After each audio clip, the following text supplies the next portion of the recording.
Shall we close our eyes right now? Let's come to the Lord in prayer. Heavenly Father, maraming salamat po for giving us this wonderful time, O Lord, for us to come together in this house with the intention of worshiping you and have a fellowship with our brethren. Father God, as we gather this morning, may we ask your Holy Spirit to be in the midst of us.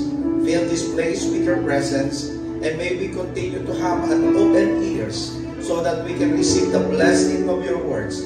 May we shut our mouth for the things that is not pleasing before you. And may we always guard everything that we're going to do, Lord, so that we will do things that is just pleasing to you. Father God, thank you so much. Because right now, we can really feel that you are moving in this place. You are now touching every heart of men and women here as COC San Pedro family. Thank you so much, Lord, for filling this place. We honor you, we thank you, and we will continue to worship you, God. We give everything to you right now. We lay down everything to you, God. Every problems, every trials, every sickness, every doubts, every fears that we have this morning, we lay down all of these things unto your feet, O God. Believing that through the blood of Jesus Christ, lahat ng mga ito, Panginoon, sa harapan mo, tinugunan mo na.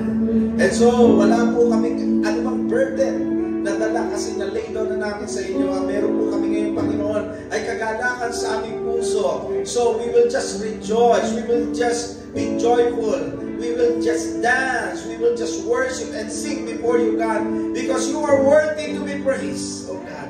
You are worthy to be worshipped this morning, oh God. You are worthy of our love. Thank you so much, Lord, for this wonderful time.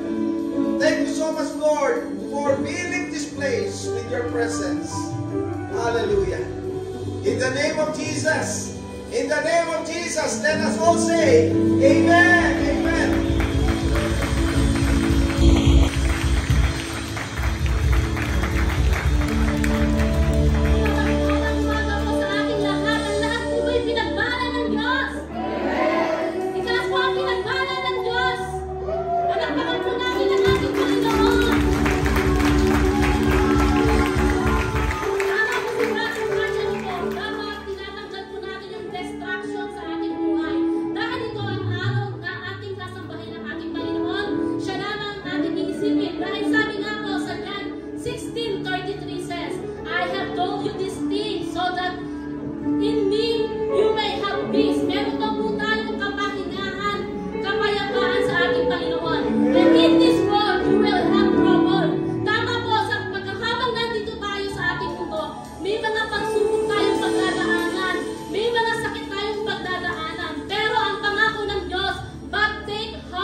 sabi nga po doon sa Psalms 46:1, God is our refuge and strength, an ever-present help in trouble.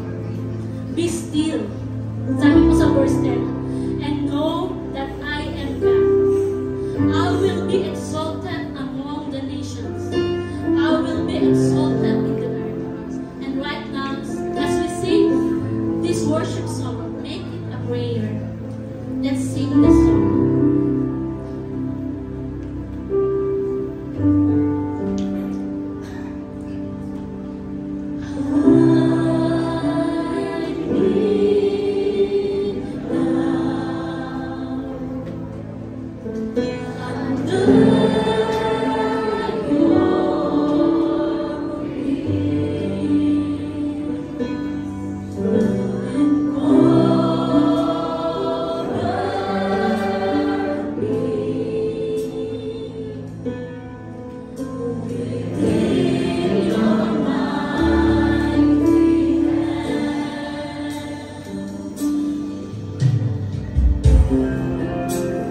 Let's meditate in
Lord, maraming salamat sa iyong mga awitin, Panginoon, na nagpapatuloy, Panginoon, na magpalakas sa amin, Panginoon. Sa iyong mga salita, Panginoon, na patuloy na nagbibigay, Panginoon, ng kaunawaan sa amin, Panginoon.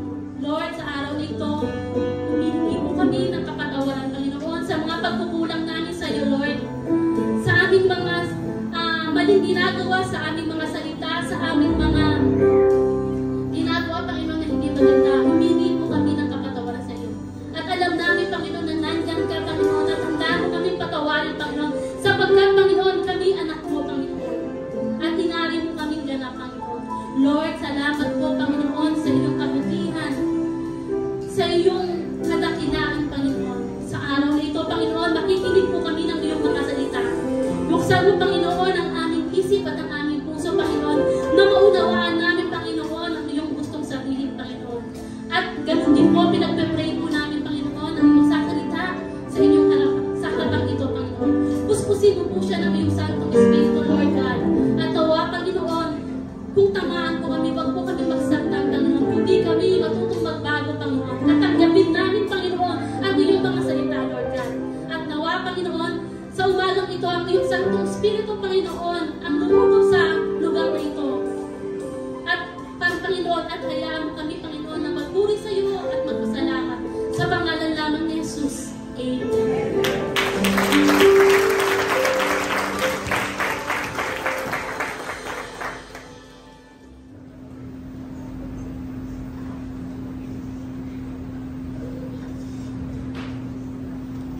Purihin po ang Panginoon sa awitin makalangit. Tunay nga, ang awitin makalangit ay bibigyan ng kalagalakan sa puso ng ating Panginoon. Sa oras na ito, narito po tayo sa oras na ito upang alalahanin natin ang simbolong dakila ng ating pag-ibig ng ating Panginoon. Bago po natin kanin at inumin ang dakilang simbolo ng ating Panginoon Diyos ay nais ko po muna basahin dito. Unang Corinto chapter 11 verse 26, ganito po ang pagkakasabi. Sapagkat sa tuwing kanin ninyo ang tinapay na ito ang inumin ninyo, ang saro ay hinayag ninyo ang pagkamatay ng ating Panginoon hanggang sa dumating siya.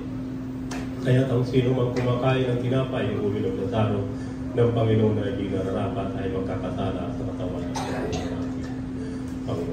Marinaw po ang pagkakasabi sa banal na kasulatan, mga kapatid, na sa tuwing inaalala po natin ang gawain ito ay pinapakita po dito o pinapahayag sa ating mga puso kung paano ang ginawa ng ating Panginoon Diyos, na siya ay binugbog, ipinako sa cross, at siya po ay namatay. At ang sabi po niya rito, kaya't ang sino mang kumakain ng tinapay o uminom sa saro ng Panginoon na di nararapat ay magkakasala sa katawan at dugo ng ating Panginoon. Mga kapatid, alam po natin ang bawat sa atin, araw-araw po tayo ay nakakagawa ng kasalanan. At ito po ay palagi natin inuulit-ulit. Nakapakaingay tayo ng mga salita na nagbibigay ng buhay at kalakasan. Subalit ano nga ba ang bunga sa atin ng kasalanan at palagi nating inuulit? Sa ganitong pag-alaala, mga kapatid, ang nais ng ating Panginoon Diyos, isuko natin yung ating mga kasalanan. Sapagkat ang sabi nga po dito, kaya't ang sino mang kumakain ng tinapay o uminom sa saro ng Panginoon na di nararapat ay magkakasala. Kaya mga kapatid, sa oras po na ito, ilapit po na natin ang ating mga sarili sa ating Panginoon Diyos. Ipanalangin po natin kung tayo po ay nakakagawa ng mga kasalanan na paulit-ulit natin ginagawa. Ito po ay ayaw ng ating Panginoon Diyos, na ikaw ay alaala ng simbolo ng kanyang dakilang pag-ibig. Subalit ang iyong kasalanan ay patuloy na inuulit-ulit. Mga kapatid, ang nais ng ating Panginoon Diyos, na kapag tayo ay alalahanin natin ang pagpalang ito, nais natin Panginoon, na isuko natin sa Kanya. Mga kapatid, tayo pa ay lumapit sa ating Panginoon Diyos pamamagitan ng panalangin. Ama namin Diyos, Diyos na lubhang makapangyarihan sa lahat. Sa umaga pong ito, kami po ay nagpapasalamat sapagkat mula pa lamang kanina sa mga awitin makalangit, Tunay nga na ito'y nagbibigay ng kapayapaan, kasiglahan sa aming mga puso, na ikaw ay handugan ng mga langit, ng mga awitin, na ito'y nagbibigay ng kalakasan sa aming espiritual na pananampalataya, sapagkat kung paano binigyan niyo kami ng kalakasan sa aming katawan lupa, busis na ito'y gamitin namin upang ikaw ay luwalhatiin. Salamat, Ama, sapagkat napakaganda ng mga awitin na hinahandog niyo sa amin upang ito'y maibalik namin na punong-puno ng kagalakan sa aming mga puso. Ama, sa umaga pong ito, narito po kami sa iyong banal na harapan upang alalahanin ng iyong dakilang pag-ibig na kung paano minsan binigay niyo ang iyong buktong na anak upang ang bawat isa sa amin ay magkaroon ng tiyak na kaligtasan sa tiyak na kapahamakan. Subalit ayon sa iyong pag-ibig, ikaw ang tumanggap ng mga parusa na marapat sa amin. Sa oras na ito, dahil po namin hingi ng kapatawaran ng aming mga kasalanan, na mga kasalanan ito'y nagiging daan upang kami ay naging makasalanan sa iyong mga harapan, naging salungat sa iyo, na dapat kami ay maging masunurin na kung paano ito po ay itinuro niyo sa amin. Kaya sa oras na ito, Ama, aming sinusuko ang aming mga sarili. Patawarin niyo po kami, Ama, sa aming mga kasalanan upang kami po ay maging karapat-dapat sa iyong banal na harapan. Ang lahat ng ito ay aming pinapasalamat, dinadalangin sa matamis na pangalan ni Jesus. Amen. Sapagkat tinanggap ko naman sa Panginoon ang ibinigay ko sa inyo, na ang Panginoon Jesus ng gabing siya ay pinagkanulo, ay dumampot ng tinapay, at nang siya ay makapagpasalamat ay kanyang pinagputol-putol, at sinabi, ito ang aking katawan na pinagputol-putol dahil sa inyo, gawin niyo ito sa pag-alala sa akin. Sabay-sabay po natin kanin ng tinapay.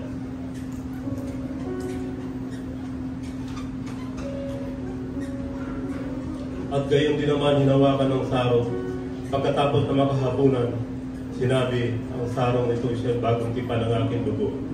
Gawin niyo ito sa tuwing kayo'y magsinom sa pag-alala sa akin. Sabay-sabay po natin.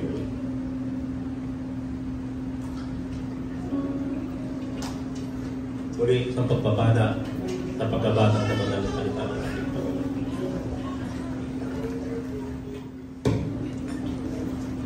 Okay, isa pong mapagpalang umaga sa ating lahat, mga kapatid. Good morning po. Nilalamig po ba lahat?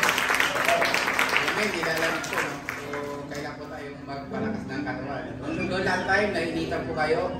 Pero this time, nilalamig po. Kumusta po yung isang linggo niyo, mga kapatid? So, yes, so blessed naman po kayo. No? Since nung nakarang linggo po, na-encounter po natin yung mga nag-uulan. But, tingnan nyo yung faithfulness ni God sa atin dahil ipinunubay niya po yung ating protection at lahat ng ating pangangailangan sa atin sa buong linggo. Now, it's another opportunity po ulit sa atin lahat, mga kapatid, upang tayo naman po magbalik sa Kanya in support po doon sa pagpapalaganan po sa Kanyang kingdom. Amen po ba, mga kapatid? Amen. Bago po ang lahat, sino po dito ang nakakakilala sa Milo? Wala po ba ang nakakilala ng Milo dito? Milo everyday. So, ano po ba yung nakikita niyo sa Milo? To give you an example po. Ano po ba yung naaalala niyo sa Milo? Energy drink. Amen po, energy drink po yun. Pero, kung titingnan niyo po, dito yung Milo, showcasing po yung each individual na may individual talent that they have, kumbaga, na-achieve nila yung kanilang talents into great things.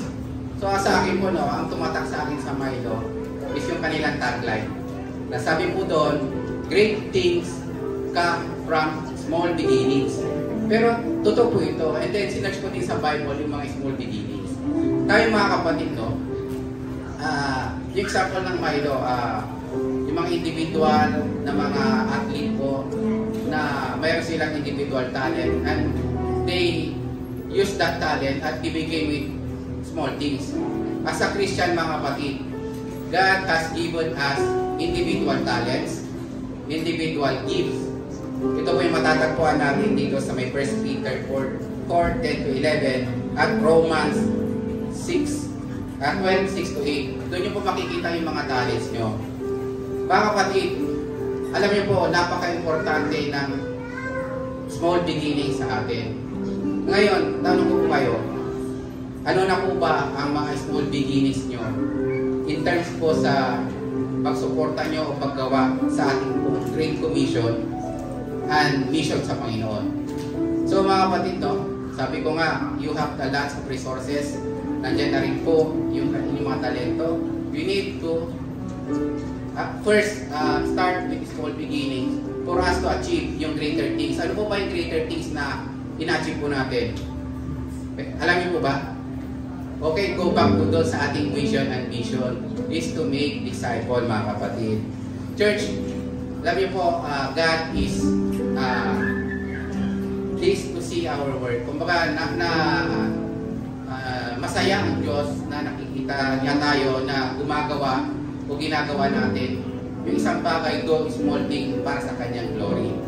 Dito po sa Sakaraya 4:10, sabi po dito, do not despise these small beginnings, for the Lord rejoices to see work begin, to see the plumb line in Zerubbabel's hand. So mga kapatid, napaka-importante po yung first step sa ating pong paggawa para sa kahiyaan ng Diyos. So mga kapatid, tayo po'y magbigay at tayo po'y manalangin. Panginoon, maraming pong salamat po sa inyo sa araw na po, Lord God. Salamat po, Panginoon, dahil pagkagising pa lang po namin po, Panginoon, you have been faithful to us, Lord God. Ibinigay mo na po, Panginoon, ito pong aming pong buhay at aming pong kalakasan. Kaya po, Lord God, kami po'y nagpapasalamat po sa inyo, Lord God. Lord, at this moment po, Panginoon, we will offer you, O Lord God, our sacrifices, O Lord God, that they may be used, O Lord God, for your glory, O Lord God, and establish your kingdom here, O Lord God. First at San Pedro po, Panginoon. Nawa, Lord God, ang mga kaloob namin ito, Panginoon, ay mamunga po, Panginoon, and mapuno po namin, O Lord God, itong tahanan mo, O Lord God, na mga wala pa po sa iyo, Panginoon. Because, O Lord God, deep in our heart, Panginoon, seryoso po kami sa aming pong mission, O Lord God, that to make disciple, O Lord God. Magsisimula kami sa aming pong pagbibigay ng oras, yung aming kayamanan at aming talento, Panginoon. I-bless niyo po, O Lord God, ang lahat, O Lord God, ng aming pong resources, yung mga trabaho po namin, o anuman po, O Lord God, ng makinarya upang kami po mamuhay, O Lord God, sa mundo ito, Lord God. Muli po, Panginoon, binabalik po namin sa inyo ang lahat, O Lord God, na meron po kami, at ito po ang aming dalangin. In the mighty name of Jesus Christ, our Savior. Amen.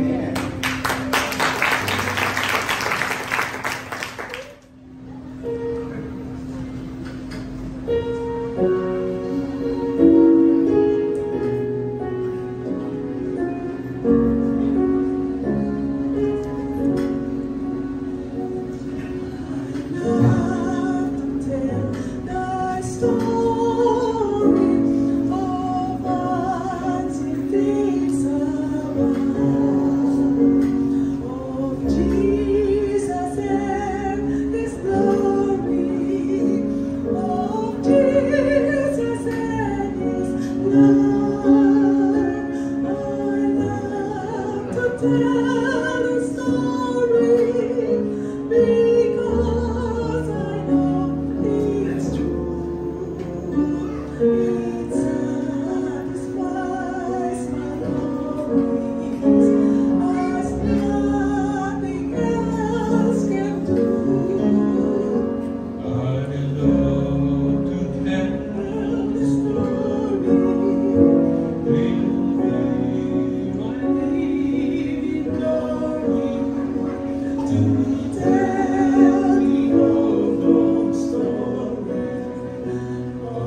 pure and holy, without the stain or stain. My wicked hands was taken, was crucified and slain, and now the work is finished, the sinner's death is paid. Because of Christ the righteous, the sin of all was slain. I love to tell the story, will be my glory, to tell the old story of Jesus and His love. Oh, wonderful redemption, the price for sin is paid. Salvation is accomplished, why earth is unafraid. For God is raised Jesus to show the world what's done. His glorious resurrection, the victory won.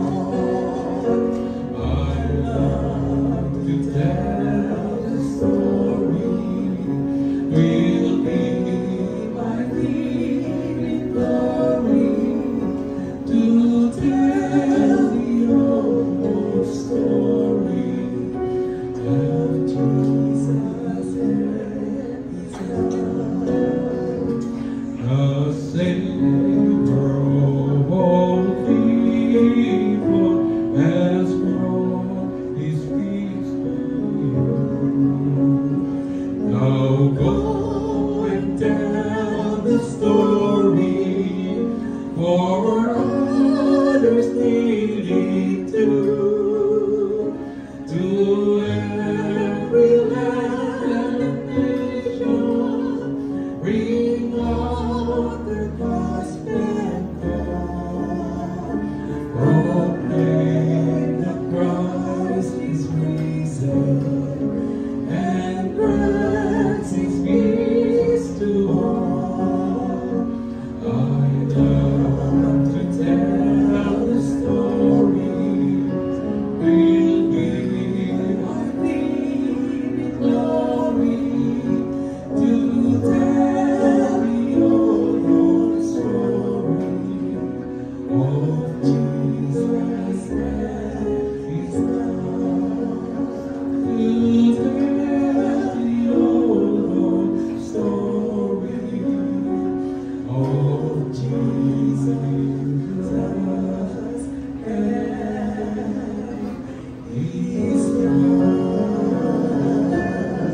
Hallelujah.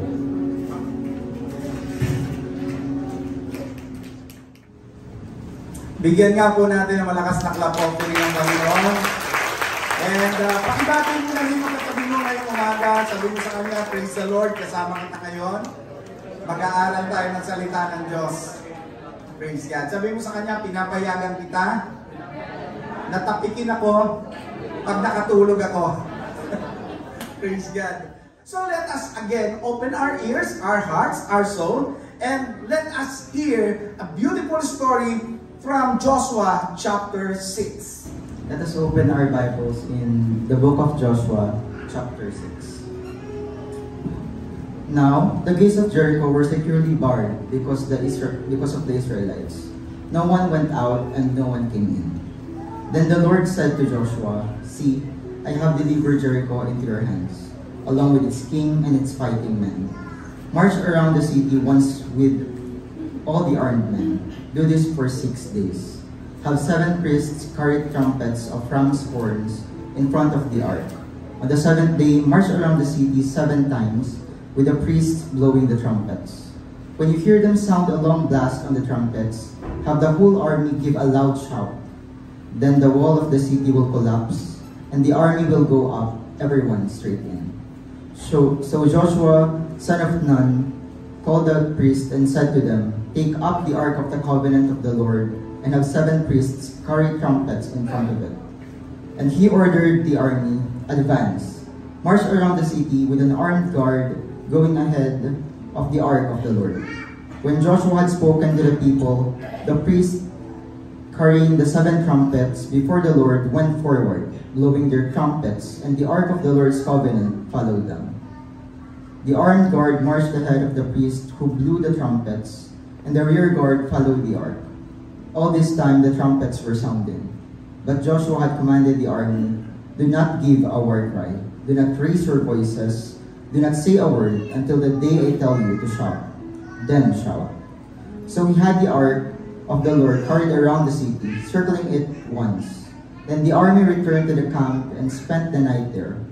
Joshua got up early the next morning, and the priests took up the ark of the Lord. The 7 priests carrying the 7 trumpets went forward, marching before the ark of the Lord and blowing the trumpets. The armed men went ahead of them, and the rear guard followed the ark of the Lord, while the trumpets kept sounding. So the second day they marched around the city once and returned to the camp. They did this for 6 days. On the 7th day, they got up at daybreak and marched around the city 7 times in the same manner. Except that on that day, they circled the city 7 times. The 7th time around, when the priest sounded a trumpet blast, Joshua commanded the army, "Shout, for the Lord has given you the city. The city and all that is in it are to be devoted to the Lord. Only Rahab the prostitute and all who are with her in her house shall be spared, because she hid the spies we sent. But keep away from the devoted things, so that you will not bring about your own destruction by taking any of them. Otherwise, you will make the camp of Israel liable to the destruction and bring trouble on it. All the silver and gold and the articles of bronze and the iron are sacred to the Lord and must go into his treasury." When the trumpet sounded, the army shouted, and at the sound of the trumpet, when the men gave a loud shout, the wall collapsed. So everyone charged straight in, and they took the city.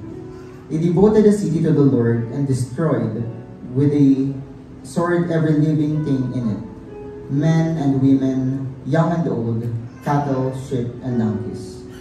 Joshua said to the 2 men who spied out the land, "Go into the prostitute's house and bring her out, and all who belong to her, in accordance with your oath to her."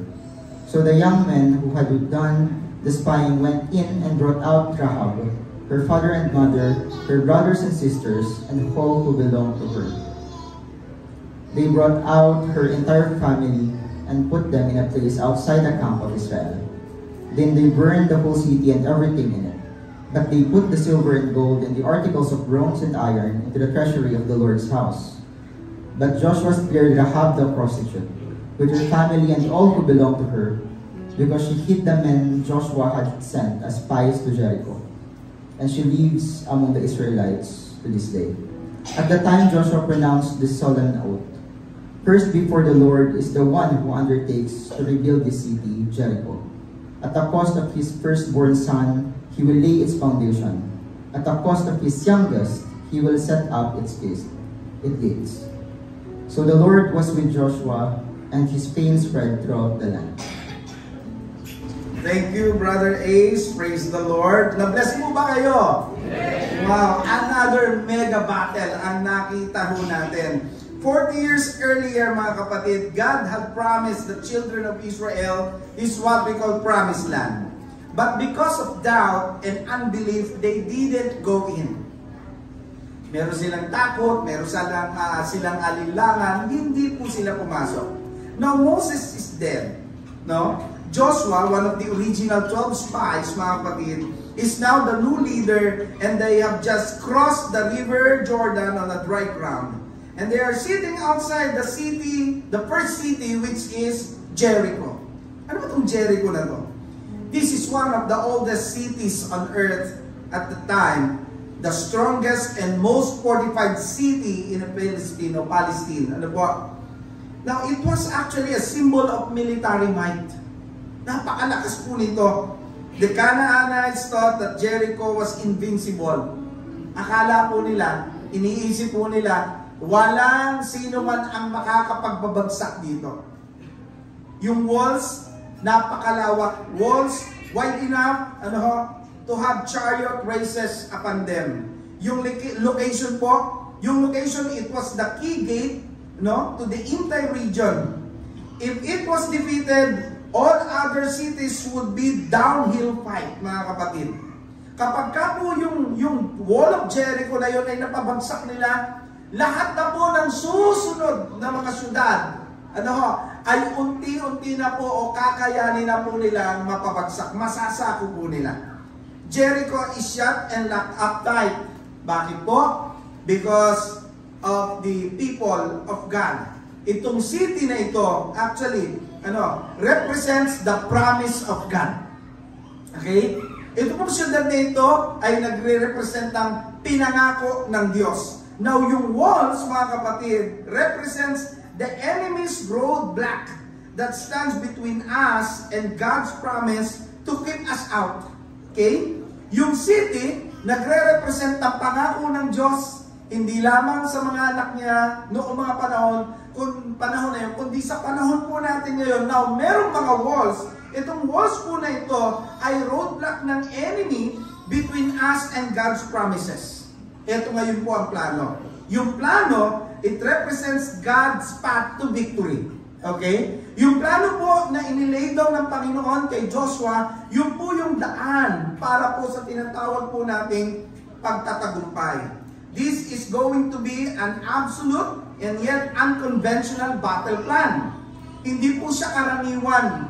Hindi po siya katulad noong mga napapanood natin o nababalitaan natin na tapatan tayo ng army. Kung anong lakas nyo, tatapatan namin ng lakas na meron kami. No? Hindi po ito ganon. Ang pakikipaglaban na ginawa ng Panginoon sa pamagitan ng kanyang mga anak, ang mga Israelita, ay hindi po karaniwan. Because it has been said, that not by might, not by power, but my spirit, says the Lord. Amen? Yun po yung pakikipaglaban na gusto ng Lord. Now, ang tingin po ng iba ay parang napaka-foolish plan nitong planong ito. For others, this is a foolish plan na pinuwi mo, mag-iikot ka na mag-iikot doon. Anong sense? Para kinalaman nitong pag-iikot namin dito, no? Para kuminsan sa buhay po natin, may mga pinapagawa ang Diyos sa buhay po natin na minsan, parang kinu-question po natin, Lord, anong sense? Bakit kailangan kong gawin ito? Pati na mga kapatid, kailangan po nating sundin ang Panginoon kapag nag-lay down ang Diyos ng battle plan sa harapan po natin. Now, here is the plan. No? Look at chapter 6, verse 2 and verse 5. But the Lord said to Joshua, I have, past tense po yan, I have given you Jericho. Wala pa sa kamay nila, and yet, anong declaration ng Panginoon? Naibigay ko na sa kamay mo. Sino may mga problema rito? Yan. Tanong ko po, yung po bang problema nyo, pinoproblema nyo? Dalawa na agad ang problema nyo. May problema ka, tapos yung problema, pinoproblema mo pa. O, dalawa na agad. Nakalimutan po natin yung katulad kay Joshua na ang tindi ng hinaharap nila, and yet, ano sabi ng Lord? I have given you. Naibigay ko na. So, kung may problema ka ngayon, yung solusyon, nasa iyo na. Nasa iyo na. You have to claim it. Ang sabi ng Panginoon dito, no? But the Lord said to Joshua, I have given you Jericho, its king, and all its strong warriors. You and your fighting men should march around the town once a day for 6 days. 7 priests will walk ahead of the ark, each carrying a ram's horn. On the 7th day, you are to march around the town 7 times, with the priests blowing the horns. When you hear the priests give one long blast on the ram's horns, have all the people shout as loud as they can. Then the walls of the town will collapse, and the people can charge straight into the town. The word of the Lord, na sabi niya, I have given, God already given them the land. Wala pa sa kamay nila. Hindi pa nila napapasok. But the promise of the Lord is this, I have already given you the land. They just needed to act. A crazy act. Bakit po? A crazy obedience. Why? To possess it, ano sabi? You have to march 6 times. Okay? And then on the 7th, no? Iikot kayo 7 beses. And then, pag nag-blow yung trumpet o yung horn, ano po, ng isang mahaba, sabay-sabay kayong sisigaw. Kayo po ba nakasigaw na? Hindi pa? At teka lang mo, anong sigaw nyo? Sigaw ng frustration o sigaw ng tagumpay? Ha? Naintindihan ko ba ninyo yung tinatanong ko? Ano pong sigaw ang isinigaw nyo? Sigaw dahil napoprostrate kayo? O sigaw dahil matagumpay kayo? Dito po yung sigaw na gusto ng Panginoon, kasi ang sabi, I have already given you Jericho. So, in-expect ng Lord na sigaw ay yung sigaw ng pagtatagumpay. Now, isama rin po natin yung day 7 o 7 days plan. Ano po? No? For 6 days, ilang round? Isa. Then, on the 7th day, march 7 times. Okay? 7 priests blowing 7 horns every time ng pag-ikot po nila. Now, how many days was there in creation? Ilan? 7. What did God do on the 7th? Rested. Rested. 7 is the number of completeness and perfection, both physical and spiritual. 7th day, ano po, yung symbolism for the Sabbath. And it means, ano po, day of rest. The 7th day is actually holy separated day unto God, mga kapatid. 7th day or Lord's Day. Sa atin po, ang pumapatak na 7th day ay ano? Ano ang 7th day po natin? Sunday. Why? Because nag-i-start po tayo ng trabaho na tama. Monday, then hindi nyo na alam ang araw? Monday, and then okay. Okay. Next. Next. And then Lord's Day. Amen? Lord's Day. This is the day of rest. No? God says, this is my day. And your only job is to worship me. You put your eyes and your attention on me, not on the walls. Napansin niyo po yun? Pagdating ng 7 araw, iikot kayo ng 7 beses. And then, the trumpet ng sabay-sabay. On that day, sinasabi ng Panginoon sa atin, sa panahon natin ngayon, on the 7th day, nag-work ka ng Monday hanggang Saturday. Pagdating ng Sunday, it should be Lord's Day. Ang focus mo dapat ay sa Kanya, hindi sa mga walls na meron ka. What's God trying to teach us this morning? Focus on God. Do you have walls in your life? Walls of fear?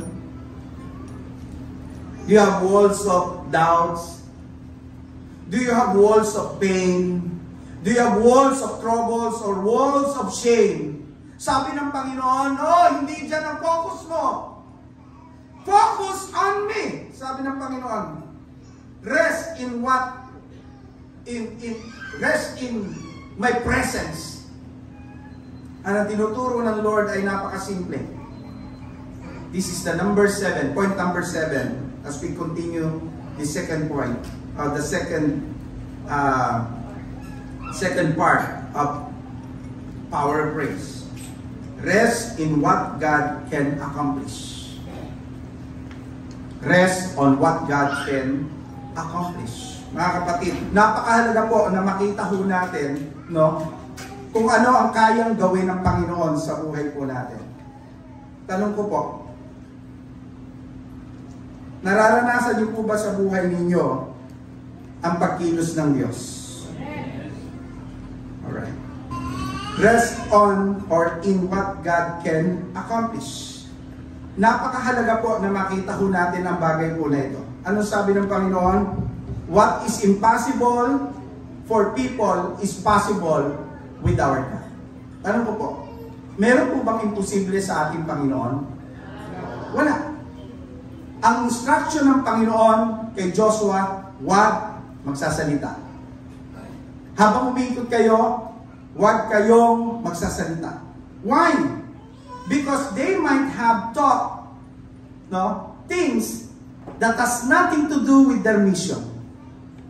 Tanong ko po, may mission po tayo galing sa Panginoon, amen?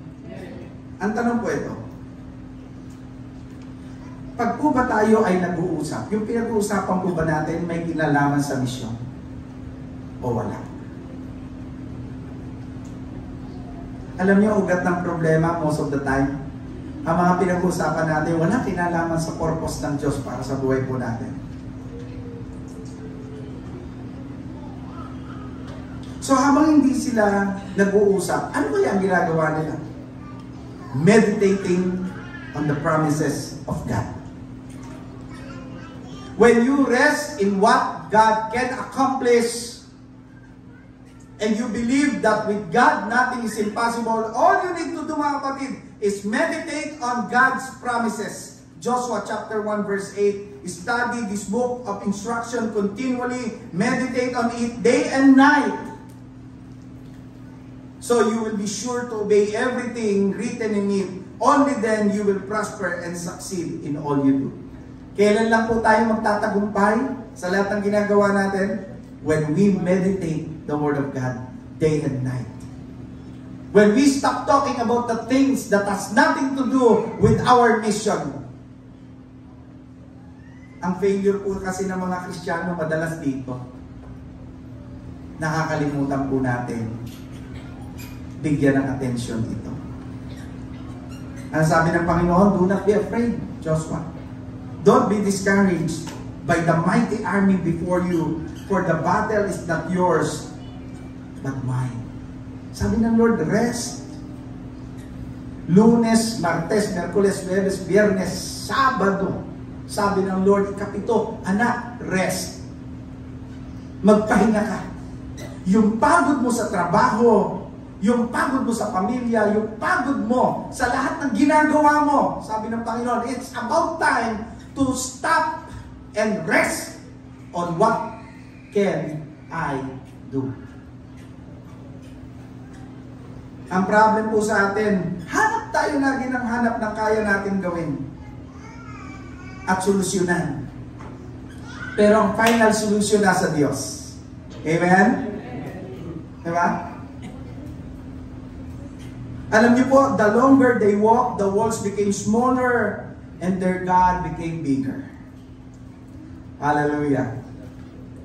One time, first time ko sumakay sa airplane nung papuntang Singapore para mag-rest. The first time I got on a plane, I was going higher and higher, and I looked at the window and tried to measure the buildings with my hands. I noticed that the buildings were getting smaller and smaller. Habang pataas po ako ng pataas. Ang tanong, lumiit nga ba yung building? Hindi, siyempre. This doesn't mean that my hand is bigger than the buildings. It's the same thing with our problems and future. Our problems now are not bigger than our future, or than what we call God's solution. Ang point ko ito, habang paulit-ulit nating nire-rehearse yung pangako ng Diyos at pinangahawakan po natin yung katotohanan ng Kanyang salita, ano mang problema pinagdadaanan mo, lumiliit ng lumiliit sa presensya ng Diyos dahil ang Diyos ay lumalaki ng lumalaki sa buhay mo. Baka natin ang So first thing, rest in what God can accomplish. Marami kang problema, you're in the right place. You know why? Rest.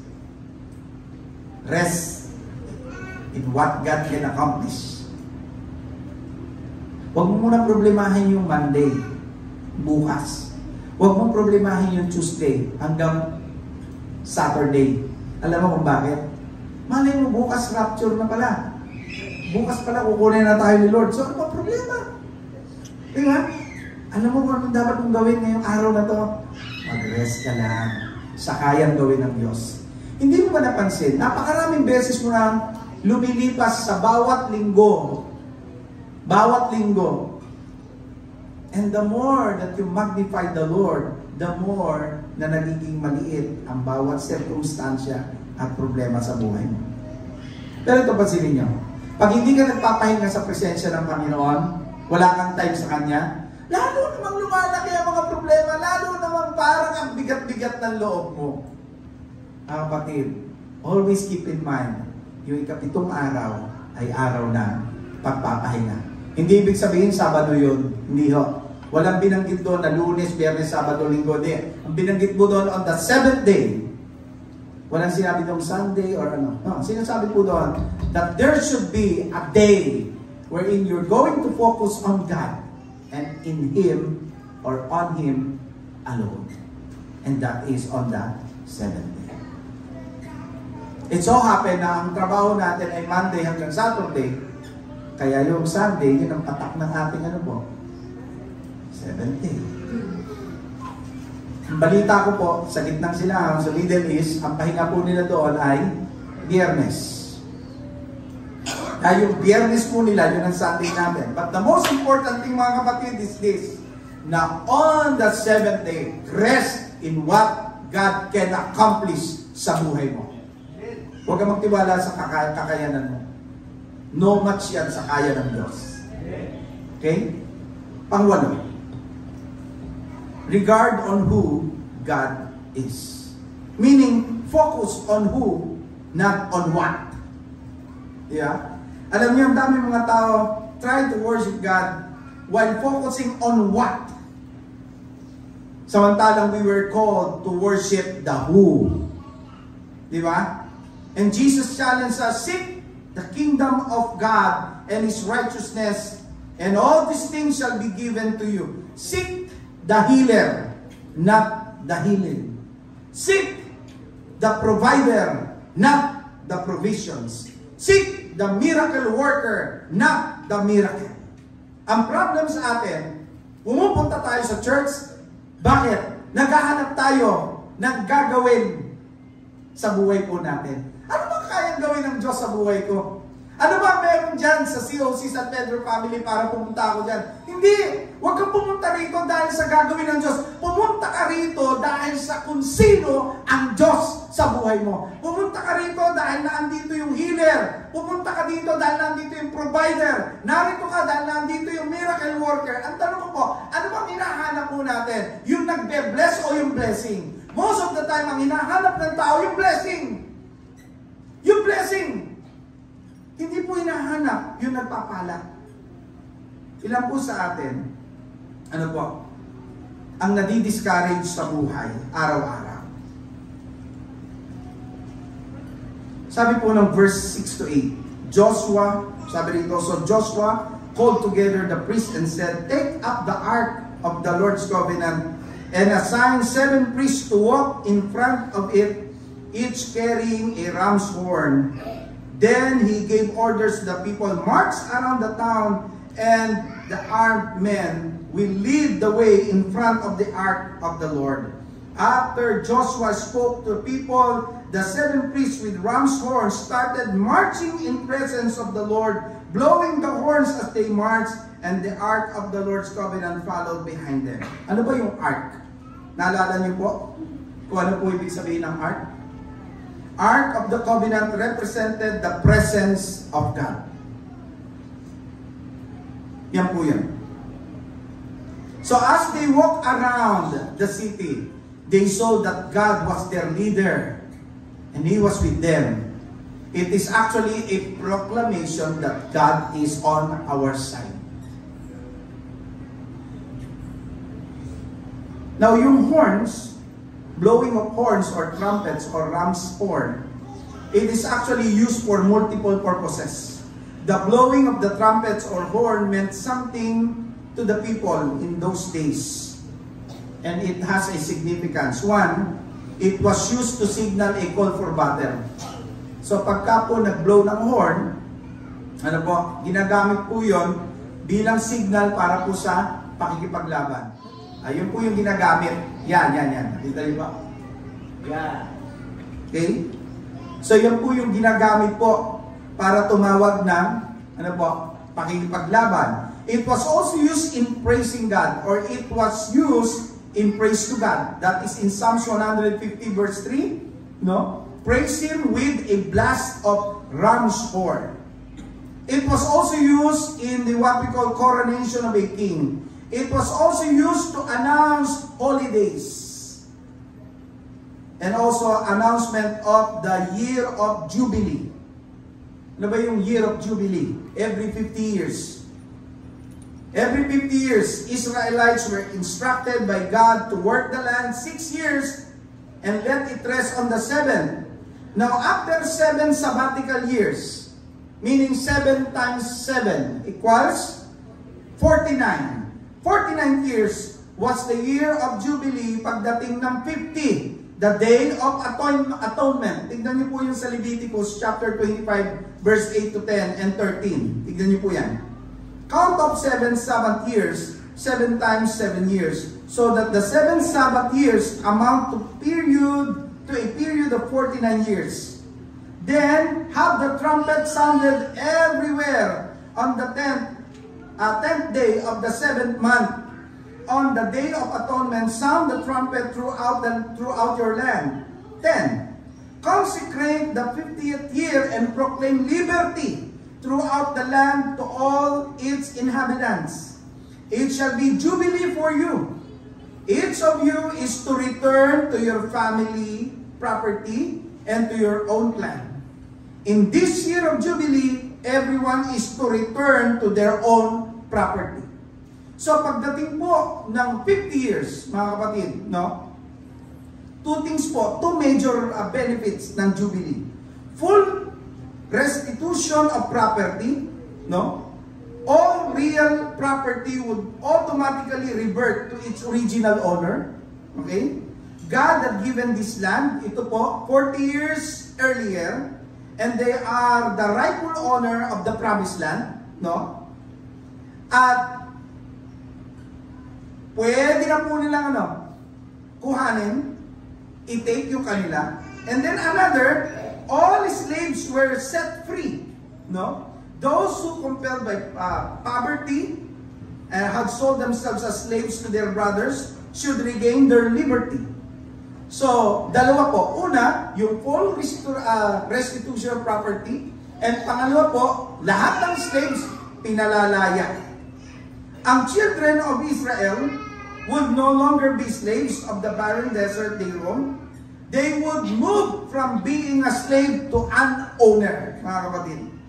What was God communicating by this priest blowing the horns while they marched around the walls, listening to the sound of the trumpets? Ano ang sinasabi po nito?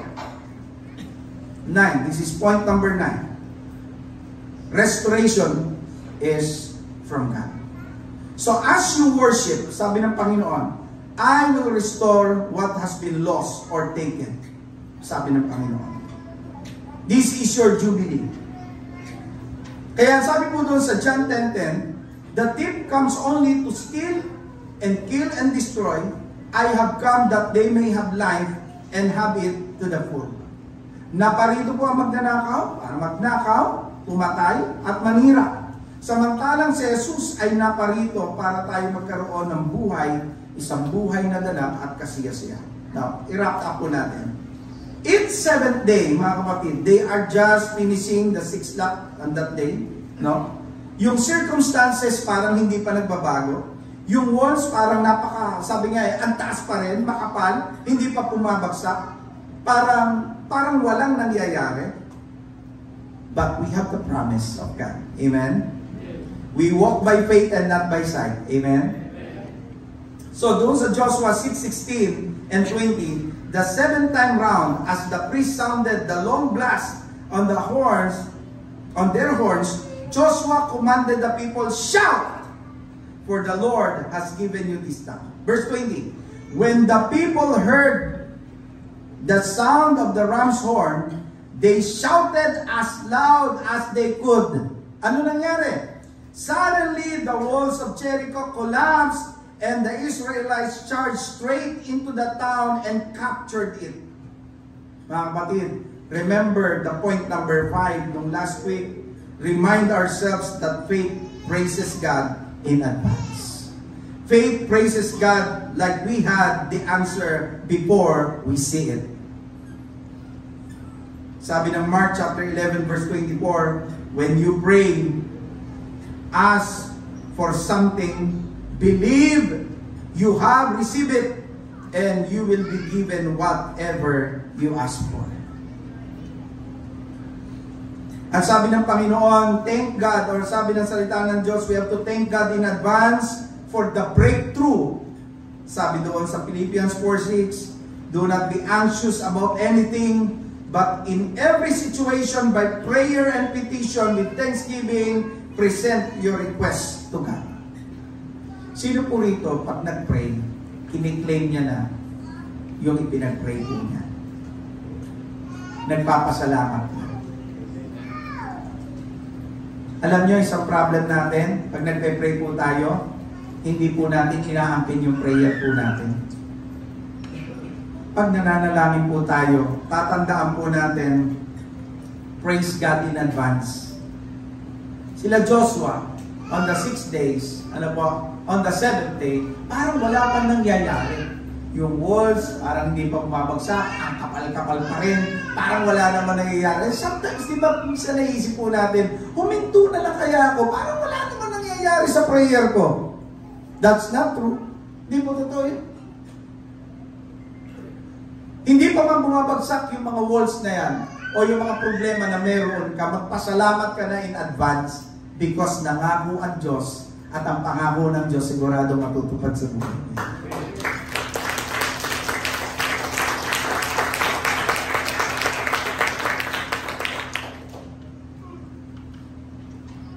You know, we ought to change our approach. Change our approach from circumstantial worship to a committed worship. From conditional worship to unconditional worship, demonstrating our unwavering devotion that remains steadfast regardless of our circumstances. That's where and when the power unleashed, mga kapatid. Ang problem po sa atin, lagi nating nilalagay sa kondisyon ang ating pagsamba sa Diyos. Well, everyone sings in good times. Masaya ka eh. Everyone sings in good times. Everyone sings when they receive blessings. Everyone sings when they receive bonus or bonuses. May nakatanggap naman ng bonus? Berne, wala po, pastor. Kaya po mahina pa pagpupuri ko sa Diyos. Ganun ba yun? Everyone sings as loud as they can kapag nakakatanggap po sila ng something good in their lives. But the question is this, can you still sing and praise God in bad times? Pag patong-patong yung utang mo, can you still sing and praise the Lord? Kapag may mga unexpected things sa buhay mo, can you still sing? When you receive a bad report to the from a doctor, can you still sing to the Lord? Kapag walang-wala ka na, can you still sing to the Lord? Madali ang magpuri sa Diyos pag maganda ang buhay.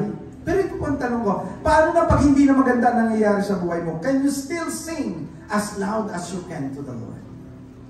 Sila Joshua.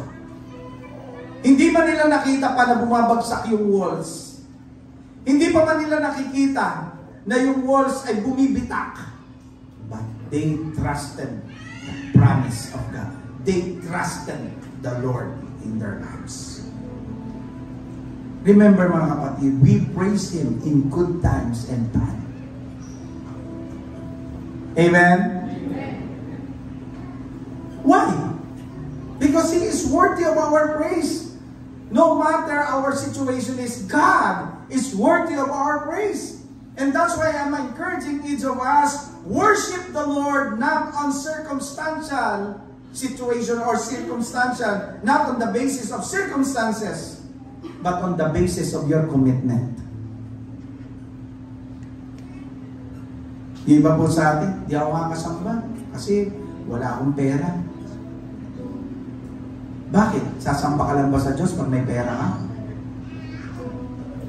Di ako sasamba sa Diyos. Bakit? Marami akong suliranin. Bakit? Ang Diyos ba hindi nakarapat dapat purihin at sambahin pag may problema ka? Circumstansya. Doon tayo nakafocus. And that's why hindi po ma-unleash ng Lord yung power niya sa atin at hindi po natin maranasan yung kapangyarihan ng Diyos. Bakit? Nakabatay ang pagsamba, pagtitiwala natin sa Diyos sa sitwasyon na kinalalagyan natin. Kapatid, move out from that circumstances or from that kind of heart. When you give God a circumstantial worship, move out and go to what we call committed worship. From conditional worship to unconditional worship, na sinasabi mo ay kahit anong sitwasyon ko, kahit anong problema meron ako, sasamba pa rin ako sa Diyos dahil ang Diyos ay karapat-dapat na purihin at sambahin kahit anong mangyari. Hallelujah.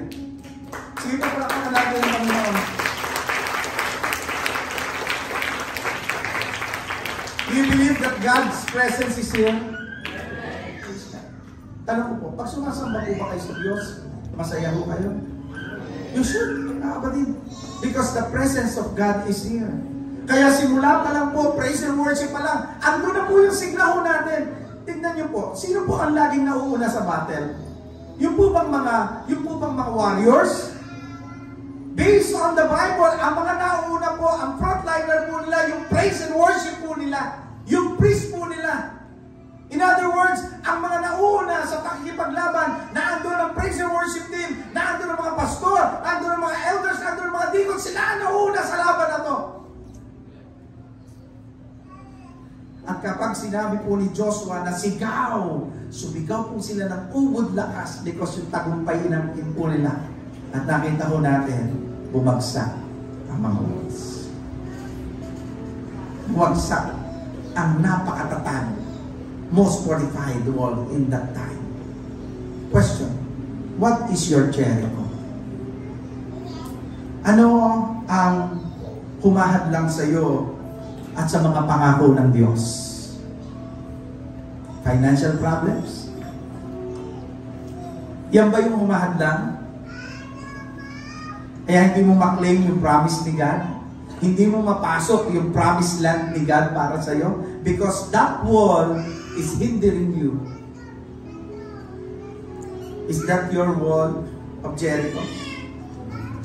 Is it your habit or addiction? Yan ba yung hadlang para hindi mo makamtan yung promise ni God sa buhay mo? Yan ba yung mga anak mo? Yung mga anak mo ba ang hadlang? Sila ba ang wall of Jericho? Kaya hindi mo mapuri ng gusto ang Diyos? O baka meron kang health problems. May mga pagkakasakit. At dahil sa sakit na yan, lagi na lang natin sinasabi, mahina ako hindi ako makakasama sa gawain, masakit ang ulo ko. Ang dami natin dahilan. Maaaring may pa po sa atin, merong mga battles in life, merong mga problema sa pamilya, merong mga struggle sa finances. At maaaring nagpe-pray po tayo, Kiniklaim natin yung scripture. Iba sa atin, maaaring nag-fasting na para doon sa kanilang problema. At maaaring nakikita natin, Pastor, parang wala namang nangyayari. Parang ganun at ganun pa rin. Wait, kasi may pangako ang Diyos sa iyo. So habang hinihintay mo yon, anong gagawin mo? Magpuri ka sa Diyos. Sundin mo lang yung plano ng Panginoon because at the end, ang Diyos ang magpapabagsak ng walls o problems na meron ka. Kung yan man ay financial, kung yan man ay habits or addiction, kaya na ibang tao, mismo mga kamag-anak mo, o baka yan ay health problems, yan ang wall of Jericho mo, huwag kang mag-alala, magtiwala ka sa Diyos, babagsak yan. Babagsak yan. Naalala niyo si Paul and Silas doon sa Acts chapter 16. Sila po ay hinuli dahil sa pangaral ng Word of God. Pagkatapos nung sila po ay nasa loob, di lang po sila basta ikinulong, dinala po sila sa tinatawag po nating dungeon. At alam niyo po yung dungeon, ito po yung pinakasulok sa kulungan. Lahat ng dumi doon pumupunta. Ito po yung lugar na napakabaho. Ito po yung lugar na napakadilim. Ito po yung lugar na ayaw ng mga bilanggo na mapapuntahan. And yet, doon po sila napapunta. All because they preach and they follow kung ano yung mission nila. And then in the middle of the night, ano yung mga ginawa nila? Sa kabila ng kanilang mga paa ay mayroon pong crossbar na nakatanikala sa kanila. Mayroon po silang kadena. Hindi po talaga sila makakawala doon. But in the middle of the night, mga kapatid, they started to praise and sing and worship the Lord. And then the same night, mga kapatid, niyanig ng Panginoon ang lugar na yon at nakalas ang kanilang mga tanikala. Mga kapatid, gusto mo bang ma-experience yun? Ano ang nakakatanikala sa'yo? Ano ang kumakapit sa'yo? Ano nag-hold sa'yo? Start praising the Lord. Start singing and worshiping the Lord. Maniwala ka sa akin, yayanigin ng Panginoon ang lahat ng mga nakakapit sa iyo, kakalagin niya ng Panginoon. Lalaya ka. Lalaya ka. Because there is power in praising God. Do you want to sing a victory song? Yes, we should. Dapat. And tonight, gusto ko on this afternoon, or this morning, gusto kong awitin po natin itong awit na ito with all of our hearts, mga kapatid. Awitin po natin ito ng buong puso, buong lakas, claiming the victory from our God. Amen? Palakpakan po natin ang Panginoon na may kasamang sinawan. Sabihin mo sa katabi mo, i-claim mo na, bagsak yung wall of Jericho ng buhay mo. Come on! Come on! Come on, church! Ano bang wall of Jericho na meron ka, bagsak yan.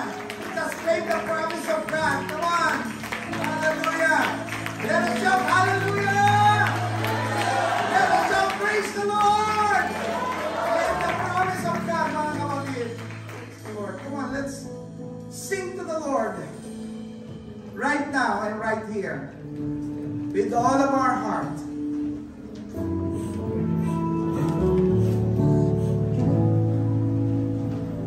Kumbaga sa panahon nila, they already blast the trumpet. At sa panahon ito, sa oras na ito, mga kapatid, through this song, let us blast our trumpet and shout together through this song and claim the victory in the name of Jesus. Amen.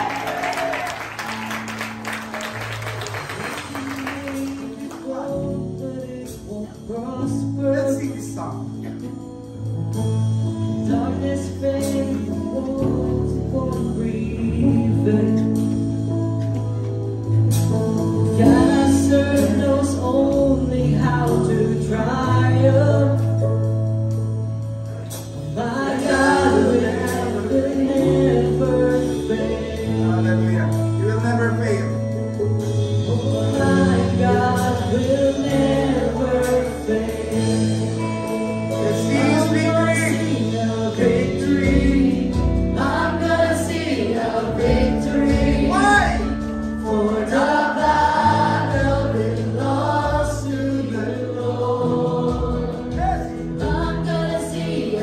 victory. I'm gonna see a victory.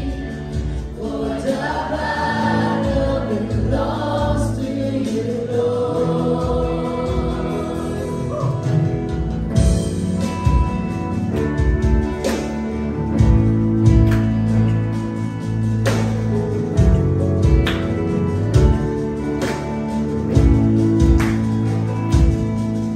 There's power in the mighty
Consider this as our Jericho, God. We believe, Lord, that in the name of Jesus, nagtagumpay na po kami.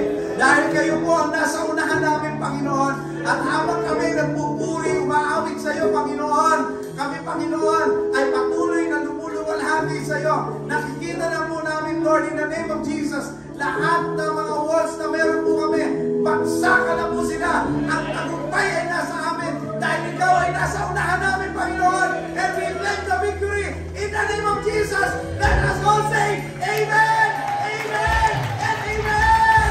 Hallelujah! Tayo lahat tayo ay yuko at tayo na panalangin sa ating Panginoon. Our gracious God and Heavenly Father, praise be your name. Yes. Maraming salamat, Panginoon, sa araw na ito na napagpalang pagsamba na aming iyali sa iyo. Salamat po sa kagalagan, kapayapaan, at taglay po ng bawat isa. Kami po ay nakapaglingkod at sumamba sa iyong banal na pangalan. Nawa, Panginoon, ang lahat ng aming ginawa ay nabigyan ka na yung Panginoon ng kaluburan. Wala kami tanging mayayari sa Panginoon, hindi ang aming sarili bilang aming buhay. Naging matapat po sa inyo at ibigin ka, Panginoon, ng buong puso, ng buong kaluluwa, ng buong kalakasan. Panginoon, maraming salamat sa mga salita mo na aming natungkayan ay umaga. Marami kami natutunan na aral ng iyong mga banal na salita, Panginoon, sa leksyon na tungkol kay Joshua sa kanyang palataya po sa inyo. Nagaya na kay Joshua ay marami din kami mga battles in life na aming na hinaharap, Panginoon. Dahil sa pananampalataya ay nagkapi namin ng mga ito, Panginoon, namin struggles, aming mga problems, lahat ng mga pagsubok na namin sa aming buhay. Patuloy kami magtiwala sa inyo, Panginoon, ay wala pong imposible sa inyo. Nothing is impossible with you. Gaya ng hapon ng Panginoon Jesus, na mayroon kaming kasing liit ng budil ng mustasa ay maaari na namin ilipat ang mundo sa kanyang pinahalag. We can move mountains, Panginoon. Panginoon, patuloy mo kaming gabayan at palain sa aming buhay. Panginoon, purihin ka dahil meron din mga kabataan na tumanggap sa iyo. Salamat po at pinagkalooban mo sila ng kaligtasan. Bagamat mura pa ang kanilang kaisipan,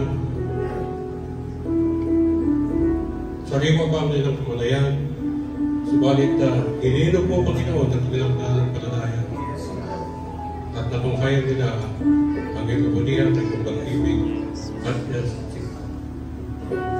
sinurrender nila, Panginoon, ang kanilang buhay upang sila rin ang iyong maligtas. Kaya pagpalain mo sila, Panginoon, at tumigin na mga buwag kapatiran kaya sa inyo ay tumulong sa kanilang pagpapalago ng kanilang pananampalataya.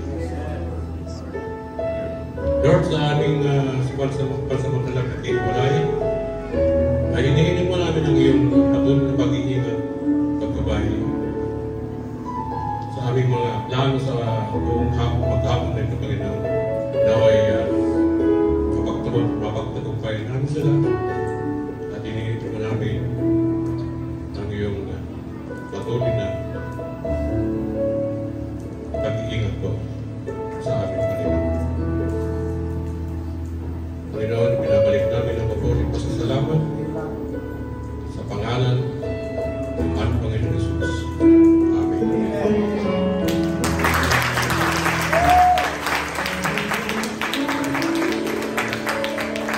Tanggapin namin ang pagpapala ng Panginoon, ang kapayapaan ng ating dakilang Panginoon higit sa lahat ng pagkaunawa at mag-init sa inyong puso at isipan sa karunungan at pag-ibig ng aming isang Diyos, ang Ama, ang Anak, at Espiritu Santo ay suma sa inyo at manatili sa inyo ngayon at magpakailanman.